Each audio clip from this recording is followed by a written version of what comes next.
ಇಂದು ಬೆಳಗಾವಿಯಲ್ಲಿ ಬಸವ ಜಯಂತಿಯನ್ನ ಅತ್ಯಂತ ಅದ್ಧೂರಿಯಾಗಿ ಹಾಗೂ ಭಕ್ತಿ ಭಾವದಿಂದ ಆಚರಿಸಲಾಯಿತು. ನಾಡಿನೆಲ್ಲೆಡೆ ಭಕ್ತಿ ವಾತಾವರಣ ನಿರ್ಮಾಣವಾಗಿದ್ದು, ಸಾವಿರಾರು ಭಕ್ತರು ಕಾರ್ಯಕ್ರಮದಲ್ಲಿ ಭಾಗಿಯಾಗಿದ್ದರು.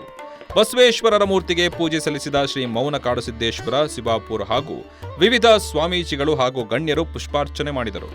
ಈ ಕಾರ್ಯಕ್ರಮದಲ್ಲಿ ಮಾಜಿ ಸಿಎಂ ಜಗದೀಶ್ ಶೆಟ್ಟರ್, ಪ್ರಭಾಕರ್ ಕೋರೆ, ಮಹಿಳಾ ಮತ್ತು ಮಕ್ಕಳ ಅಭಿವೃದ್ಧಿ ಸಚಿವರಾದಂತಹ ಲಕ್ಷ್ಮೀ ಹೆಬ್ಬಾಳ್ಕರ್, ಎಂಎಲ್ಸಿ ಚಂದ್ರರಾಜ್ ಹಟ್ಟಿಹೊಳಿ ಅವರು ಭಾಗವಹಿಸಿದ್ರು. ಇನ್ನು ಈ ವೇಳೆ ಮಾತನಾಡಿದ ಲಿಂಗಾಯತ ಸಮಾಜದ ಮುಖಂಡರಾದಂತಹ ಬಸವರಾಜ ರೊಟ್ಟಿ ಅವರು ಬಸವಣ್ಣನವರ ತತ್ವಗಳು ಇಂದಿಗೂ ಪ್ರಸ್ತುತವೆಂದು ಅಭಿಪ್ರಾಯಪಟ್ಟರು. ಒಟ್ಟಾರೆ ಬೆಳಗಾವಿಯಲ್ಲಿ ನಡೆದ ಬಸವ ಜಯಂತಿ ಕಾರ್ಯಕ್ರಮವು ಭಕ್ತಿ, ಸಾಂಪ್ರದಾಯಿಕ ಮತ್ತು ಏಕತೆಯ ಪ್ರತೀಕವಾಗಿ ಕಂಡುಬಂದಿತು.